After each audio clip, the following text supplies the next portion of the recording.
Good morning, everyone. Thank you for joining the Wisdom Worth Knowing live stream podcast. I'm your host, Craig Chamberlain. And today we're going to be talking about a topic picked by the community. And that topic is, sometimes success is going to bed each night with your soul at peace. The full quote is actually, sometimes success is merely being able to go to bed each night with your soul at peace. If you're tuning in for the first time, you can actually participate in the live stream discussion at any point. Just post your comments on Facebook or YouTube. If you're not watching live, it's totally fine and probably normal because it's 6 a.m. on February 21st right now. The podcast is designed so for the first 20 minutes or so, we cover the topic, and then we move into the discussion time.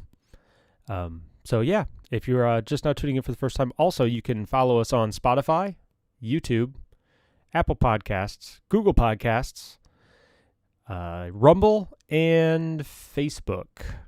So those are the three or the six avenues in which you can get access to the show. If you go to wisdomworthknowing.org, it will give you access or direct access to all of those channels for actually following the show. So before we move into the topic, let me tell you about Audible. Audible is something I use pretty frequently for my audiobooks, and for a limited time, you can get 30 days free. Just visit audible.wisdomworthknowing.org, and you get that first audiobook free. And if you don't like it for any reason whatsoever, you can cancel. You won't get charged anything. You can pretty much even listen to that whole first book just to see if audiobooks are for you. So let's move into the topic. So sometimes success is merely being able to go to bed each night with your soul at peace. Okay, so this is obviously a pretty metaphysical topic. And by metaphysical, I mean it's referring to things like success and soul and sleep and peace. It's a lot of things there to define, and it's defined very differently by every individual who exists. I mean, just looking at the sentence in brief, success means a lot to a lot of different things to a lot of different people, you know, like, and it also kind of depends on your season of life. I've had different stages of my life in which I determined myself successful or a failure based on different criteria. My definitions of success have not always been healthy ones.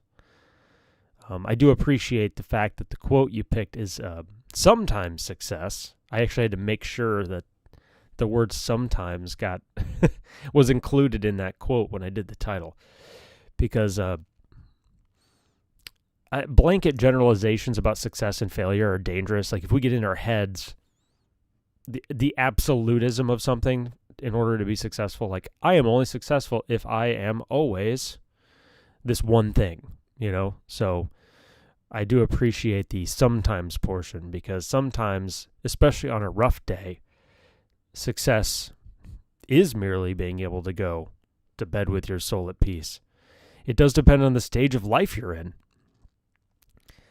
Success also is very difficult to define for us as individuals, I think, because we get a lot of outside pressures from the commercial culture we live in that tries to define for us what success is. And very, very few people, I think, really stop to sit down and this, I'm guilty of this too, stop and sit down and try to define what is success for them. And I'm 37, so like I said, when I was 16, my idea of success was obviously different than 21, which was obviously different than 26, which was obviously different than 31, which is now obviously different than 37. So I do think that there are seasons we go through in our life in which success does vary, or our definition of success does vary depending on our personality types and our current life situation. I mean, obviously, when you're a dad or a mom, or become a dad or a mom, your definition of success will change. When you get a new job, your definition may change. So knowing that this defining of how we consider ourselves successful is varying, or does vary, we should be okay with that. We should realize that is okay. It's okay not to have a singular definition of success at every stage of life. It's just not something that's realistic. Especially if you've already accomplished whatever that goal was, right? Because like if you said, I'll consider myself successful if I can pay my mortgage off, or just pay my mortgage, or pay my rent. Once you've accomplished that goal, obviously your definition of success would change. Or your definition of success may be getting in a stable relationship. Once you've accomplished that, it may change. But I do want to focus on the topic's definition. It says sometimes it's merely being able to just go to bed each night with your soul at peace. So there's a couple things here. Being able to go to bed at night is something that you can definitely struggle with, especially if you're struggling with an existential issue, whether it be anxiety or depression or whatever it might be that's kind of keeping you up at night. It could be a work-related thing. It could be something small. It could be something big. And when you're wrestling through issues, and I'm the same way. When I'm wrestling through issues, going to bed at night is a daunting task. It can be very difficult just to fall asleep, let alone fall asleep with your soul at peace. So we do, especially right now. Like I've been kind of following the data. Like we are right now in a heated cultural climate, and a lot of people are under a lot of pressure, and there's a lot of things to worry about. There's a lot of things to worry about financially. There's a lot of things to worry about professionally, and that's probably true for a lot of people at almost every season of culture. But it is particularly difficult right now for a lot of people. I do know if you look at the statistics, drug use is up, depression is up, anxiety is up, debt is up. People are generally just not at peace. This is why we are drawn to drugs as human beings, right? We're drawn to alcohol. We're drawn to all these things. And I'm not trying to belittle or oversimplify complex issues here, but I do think that's why there's a draw or tendency towards the sedating effect, is because we aren't at peace, and we're looking for relief. Injecting sobriety into that sentence suddenly unpacks an entire set of difficulties. Like, it would be amazing if we could all soberly go to bed each night with our soul at peace. That for us, for many of us, may be like a dream, like a pipe dream, being able to actually get rest without that extra help. So how do we find peace? Man, what a loaded question. Like, how do we find peace? How do we even define peace? Not just find it. How do we define success? How do we define peace? I'm a pretty staunch individualist, so I don't take those types of questions very lightly. Because, like I said, even for me, the definition of those two terms, success and peace, have been different at different stages of my life. I do know that I frequently comment on the importance of like journaling. And a topic like this, if it does particularly interest you, it may point to a yearning that you have for success and peace, or maybe just for peace. Like when I first read it, I was like, there's kind of like this sigh of wanting in the quote. It almost comes across as cynical. It's like, sometimes success is merely being able to go to bed each night with my soul at peace. It's like this cry out and desperation of actually just wanting some form of rest or peace. And I think there's a desperation there in the quote. I think it's kind of built in. And if that's you right now, I do want to tell you you're not alone. Finding peace is a rare thing. I've found that very few people are able to accomplish this. I do know that the people I have met who seem to be at most peace, it doesn't seem to come from externalities. I don't know a lot of people who are peaceful people. Like, you can just tell they have this quiet calm to them. I do not know a lot of people where that comes from the outside in. For most people that I've met who seem to have this quality of having their soul at peace, it does come from within. Shockingly, and this may seem counterintuitive, but a lot of the times the people who are at peace have found that through catastrophe or tragedy. It's kind of weird how human beings, that's how we are. It's like we don't find peace and comfort. It's like so weird that we don't do that. We tend to find peace after we've endured tremendous suffering. That tends to be the path that a lot of us have to take in order to find peace. And I know this has been true in my life. It's like I've had more moments of peace, I think, in my adult life than I did as a kid. I think my kid life, which was super comfortable and I was super blessed, was mostly comfortable. I wrestled with things, but it wasn't existential things. It wasn't success, failure. It wasn't things like that. It was general anxieties, when you're a kid, from youth. Perhaps it's a noble goal to just aim for and be grateful for the small glimpses of peace we get, rather than wanting to be at peace all the time, because that's an unrealistic thing to expect from life. Being part of a world that has a tendency to be cynical, to drive you towards negative thinking, to beat you down over and over and over again, because bad things happen. We can't control reality. You can't control most things, actually, if we're honest. A lot of things from the outside will hurt us. That's a side effect of reality. So expecting peace all the time is unrealistic. So one thing we can do, though, is we can journal. We can create that inner monologue, and we can wrestle with ourselves to try to get that level of peace so we can go to bed each night. Maybe we do take that 10 to 15 minutes at the end of the night to wrestle with whatever it is that is causing us a lack of peace.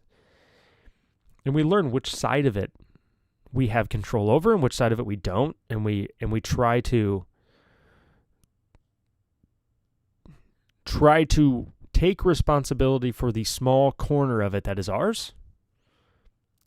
And then we learn the skill of letting it go.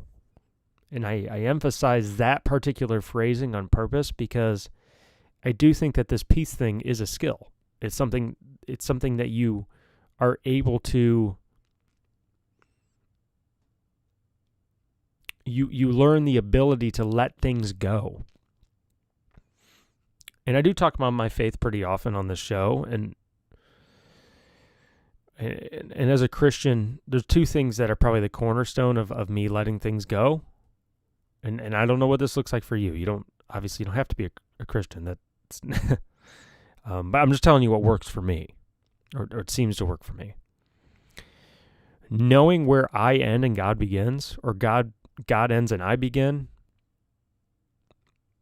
in each individual situation is tremendously helpful for me to find peace. Because there's realizing my lack of power and control in given situations.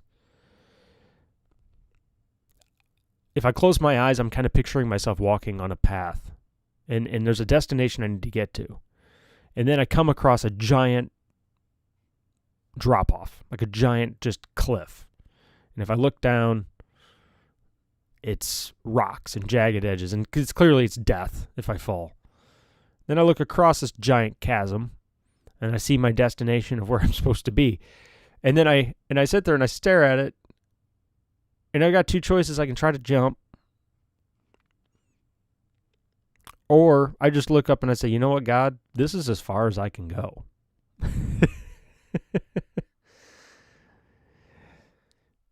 The rest is up to you.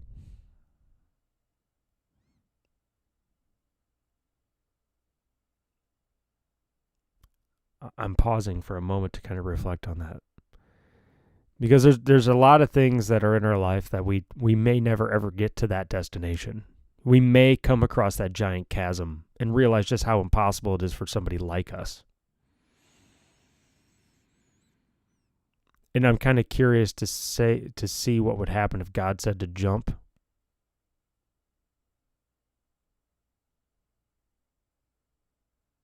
But sometimes God comes in and he builds a bridge.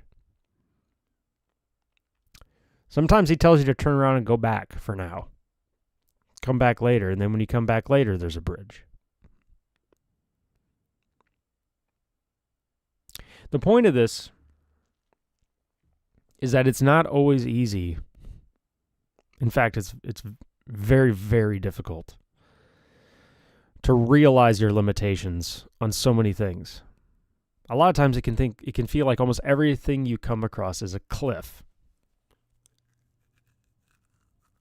And that's disheartening. It's hard to be at peace. It's hard to have a soul at peace when you are seemingly surrounded by impossible situations. And if we take too much ownership and too much responsibility for the things around us, we can really crush ourselves under this lack of power and control.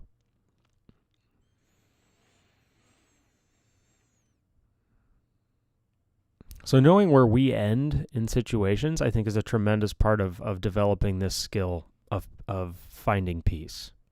Sometimes we just have to pray for peace. Sometimes we just have to accept things the way they are. Standing there screaming at the drop-off, screaming into the ocean and at the rocks doesn't change the reality of the situation. Sitting there and stewing and being miserable while I stare at the cliff and how hopeless my situation is,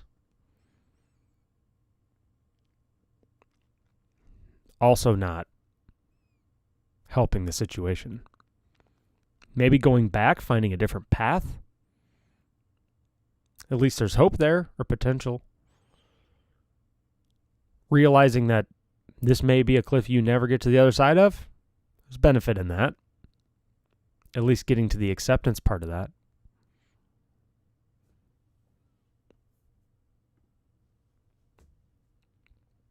Very difficult to do. It's a lot easier said than done. And that's why, sometimes success is merely being able to go to bed each night with your soul at peace. It's sitting there and saying, you know what? This is bigger than I am. Most of the things I wrestle with, it's because I don't have enough power to change them. That's why I'm wrestling with it.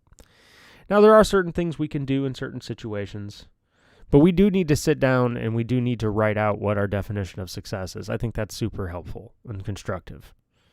It gives you a goal to aim toward. We are creatures of vision. Visualization is a powerful thing because, like, if we don't know where we're going,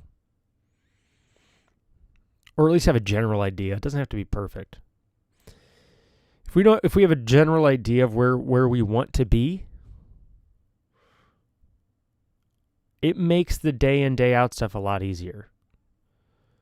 So, like, if you sit down and you just write out, hey, where do I want to be in the next 24 hours? And this doesn't have to be a hard line definition. And by the way, you can't hang on to these ideas too hard. But it's good to have a general idea. But if you say in 24 hours, I want to be this person. In 7 days, I want to be this person. In 30 days, I want to be this person.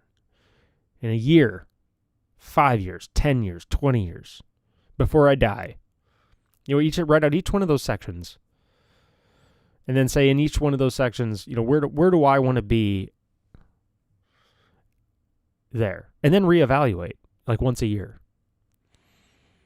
And what this does is it actually creates an image in your head. And actually, the more you focus on it, the more you close your eyes and you picture yourself in that definition When things get hard or difficult, your brain will bank on that image. It could be something as, like, let's say I want to be at a certain weight in a year. You set a realistic goal. When you are facing the difficulty of having to eat that junk food or not, if you've created a strong visual image of where you want to be, and this is true in my experience, I don't know if it's true for you, it does make it a little bit easier to not give into it. Because you're like, you know what, this doesn't get me where I want to be. And I think that's a skill we can develop too, is kind of defining what we want to be and where we want to be. And then as we kind of approach it, having that strong visualization, it can be seriously, like literally close your eyes, and even at the end of the night, and say, you know what, today wasn't perfect, but in 2 years I want to be this person, or in 1 year, or in 4 years. And I took one small step toward that, and that's a success. That's the visualization will help, I think. It helps me. It's difficult starting a podcast like this. It's difficult getting started on things and getting the momentum going, especially. The earliest stages are the time where you're going to get beat down the most, or you're going to beat yourself down the most. So if you don't have some kind of a tool on your belt that will help you kind of overcome those initial hurdles and setbacks, because there's going to be hurdles and setbacks and a lot of failures, and you don't allow for that, it will make it increasingly difficult for you to get there. So yeah, excellent selection. You guys picked a good one for today. So we're going to move here into discussion time. And so feel free to post on the Facebook page. You can post right there during Facebook Live. If you pull up the Wisdom Worth Knowing page, it should show the live stream on there. You can just post a comment right in the comment section. You can also post on YouTube. I'm monitoring that chat as well. We are pretty new to YouTube and Rumble. Facebook, we've been around since last July, but we haven't done the stream that long. So there's a little more of an established audience there if you're looking to connect with people. And if you're joining the show for the first time, make sure you subscribe and share it. Subscribe on Facebook, YouTube, and Rumble. And you can also subscribe on Apple Podcasts, Google Podcasts, and Spotify. So we're pretty much anywhere you can find a podcast or a live stream now. Pretty much. Of course, there's like 1,000 services out there realistically. You connect on wisdomworthknowing.org. Now, before we move into discussion time, let me tell you once again about Audible. If you're like me and you love reading, or even the idea of reading, but don't have the time because you have a partner, kids, full-time job, or crazy time-consuming hobbies, then I have good news for you. With Audible, listening is the new reading. Now you can pop in your earbuds and play that next exciting adventure or expand your knowledge right from your Android or Apple device. And now for a limited time, you can get your first audiobook completely free. Just visit audible.wisdomworthknowing.org. That's audible, audible.wisdomworthknowing.org right now to take advantage of a free 30-day trial. More than enough time to finish that first book completely free. And if you're dissatisfied and you don't like the book for any reason, you can cancel. You will not have paid a penny. I always recommend picking a book that you already really, you love. And then you can kind of jump into it and hear the Audible version of it, because some people's performances are so good. One of my favorite audiobooks is Ready Player One. If you're not a geek, you won't like it, especially if you're not from the 80s. There's a lot of nostalgia there. But another one was Hitchhiker's Guide to the Galaxy. That one is a lot of fun. So check those out. So let's move into discussion time. Nina says, welcome to the show, Nina. Let go and let God. I learned 50 years ago in recovery. 50 years ago. Congratulations. Wow. And in recovery. Congratulations there. I have people close to me. I just know I know people who've struggled with addiction too, and it's no small task. And if you've managed to, and obviously I'm sure it hasn't been a perfect path, if you've managed to stick with it for that duration, that's incredibly impressive. So yeah, let go and let God. I mean, how do we do that? I remember when I first became a Christian, because I was it was in my 20s. Like, I was an early skeptic. Well, I was more of an agnostic skeptic.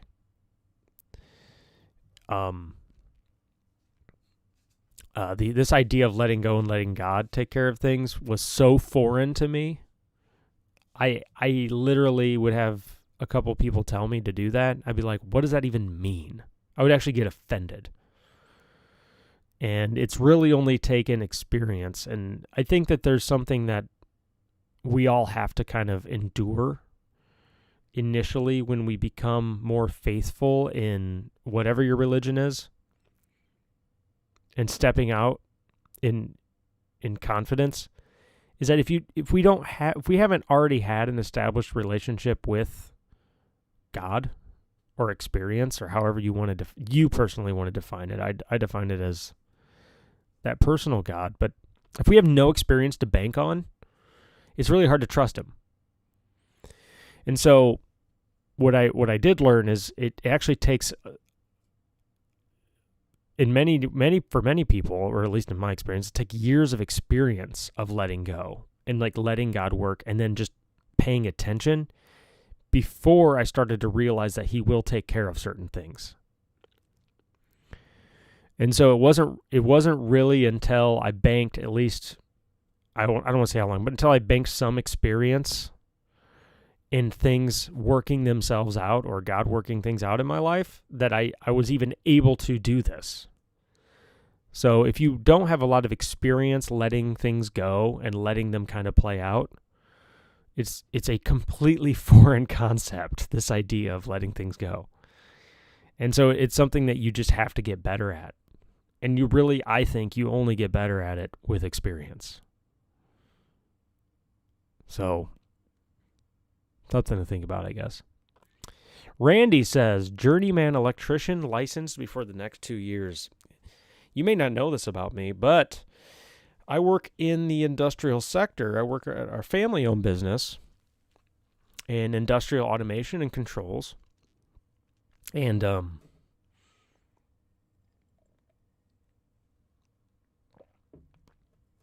we do industrial electronics and industrial electrical. And I don't know if you guys follow Jim Rowe on Facebook, but that guy seems to be one of the only people who effectively communicates that industry. Don't worry, I have a point to all this. But the trade skills right now, like journeyman electrician, like Randy's talking about pursuing, first of all, they're invaluable. Infinitely invaluable. Our entire infrastructure is built on the trade skills. The entire bedrock of our entire country and world are built on welding, electrical, motors, robotics,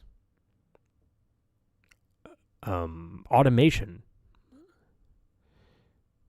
These jobs are not being taught, like, at all. It's staggering to see the lack of attention and promotion of them. And it's gotten better, especially with what's going on in the world right now. It's gotten better. I think a lot more people are investing in people to develop these skills. Good for you, Randy. I mean, there's nowhere to go but up when you engage in any kind of trade skill right now. And the fact that you're a journeyman means you're in an apprenticeship of some kind, which means you're learning on the job. I do not know how we lost sight of this. The apprenticeship programs that we used to cultivate. I think it was Peterson who I listened to, and he talked about there was a There wasn't just a moment in history, but the culmination of the majority of history was father working next to son. And even people's last names like a last name like Baker or Smith, like their names reflected the trade that they mastered. And like you said, like you have journeyman and you have apprentice and you have master, like master craftsman, like master electrician.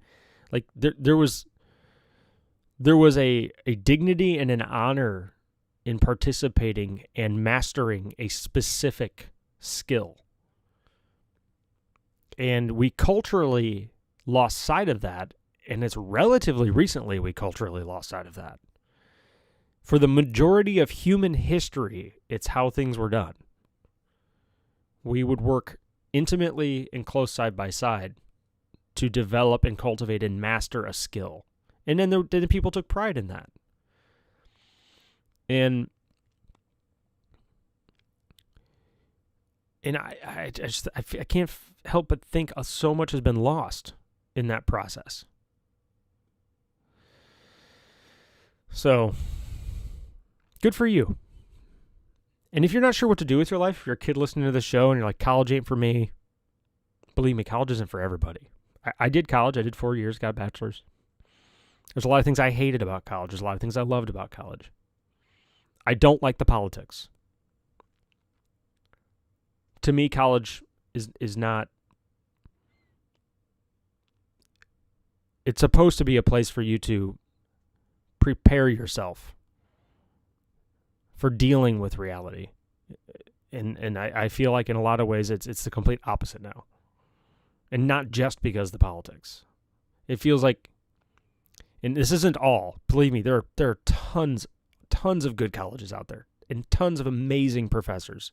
So don't always believe what you see in the news and media, ever. Don't always believe what you see. And also be careful not to make too many broad generalizations.